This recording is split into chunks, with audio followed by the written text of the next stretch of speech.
Christos anesti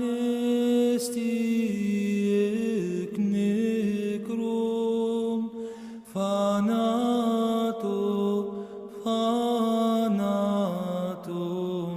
patisas.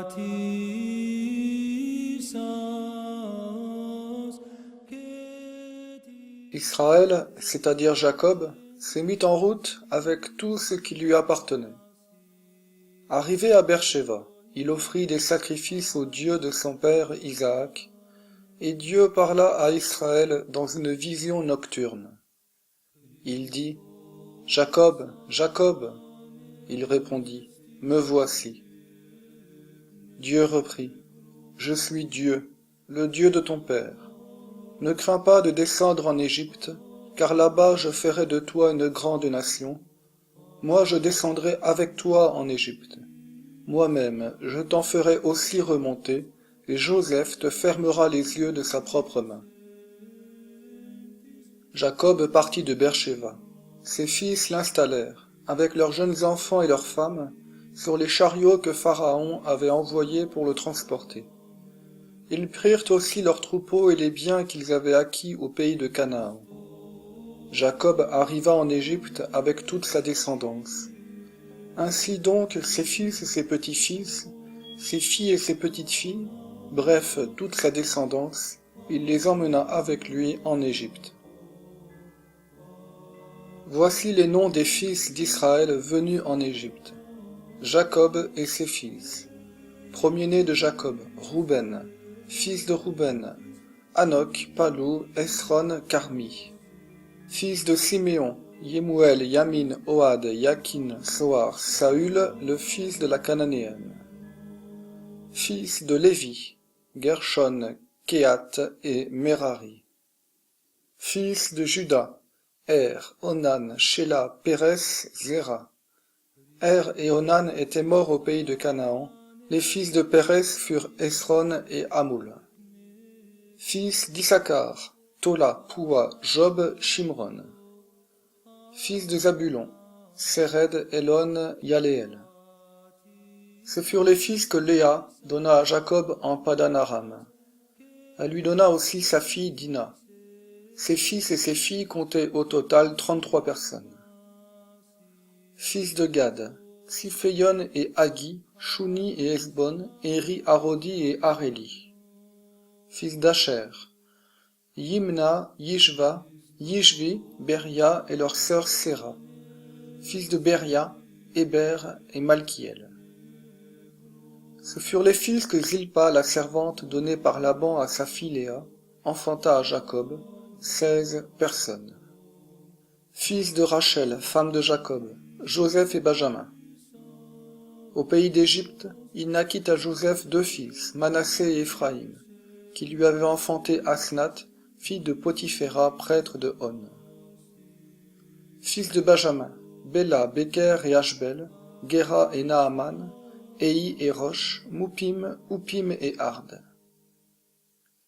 Ce furent les fils de Rachel qu'elle enfanta à Jacob, au total 14 personnes.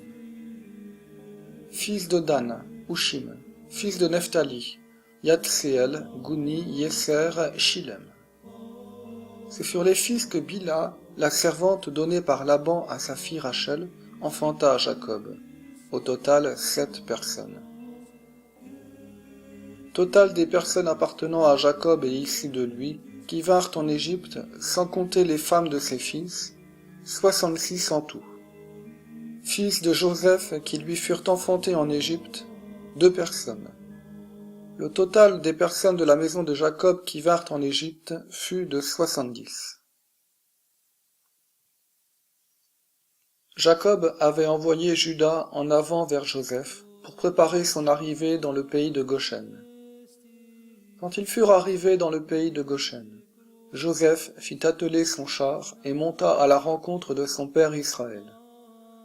Dès qu'il le vit, il se jeta à son cou et pleura longuement dans ses bras.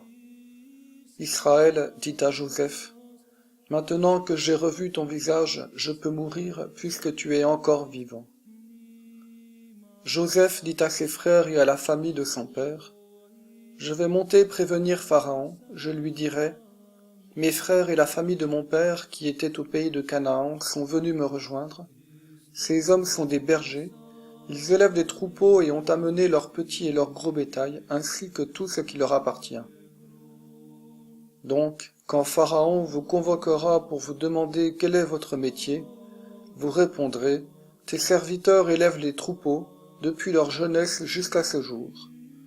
Nous faisons ce que faisaient nos pères. Ainsi, vous pourrez demeurer au pays de Goshen. Tout berger, en effet, est une abomination pour les Égyptiens.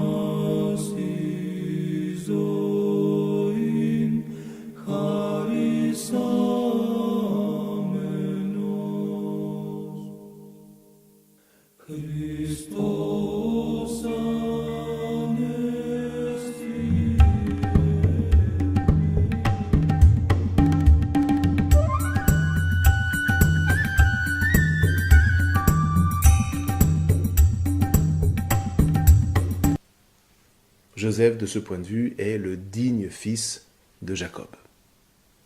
Alors, si on ouvre maintenant le chapitre 46 et le chapitre 47, s'ensuit le récit du départ de Jacob pour l'Égypte. On en profite pour vous mettre la généalogie de Jacob, signe, comme pour les autres patriarches, qu'on arrive à la fin de son histoire. Prenez le temps de la relire et de vous remémorer les noms que vous connaissez, ça fait du bien à la mémoire et ça vous fait surtout entrer dans la famille. Je voudrais peut-être simplement relever les versets 29-30 du chapitre 46.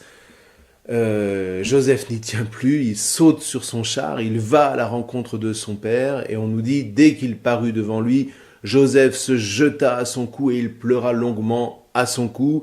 Israël dit à Joseph, cette fois je peux mourir puisque j'ai revu ta face et que tu vis encore.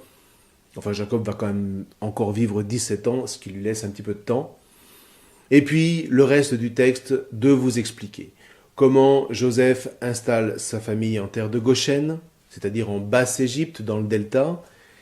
Et puis la politique reprend le dessus. Joseph profite de la famine qui dure, qui perdure, pour affermir les frontières nord de l'Égypte.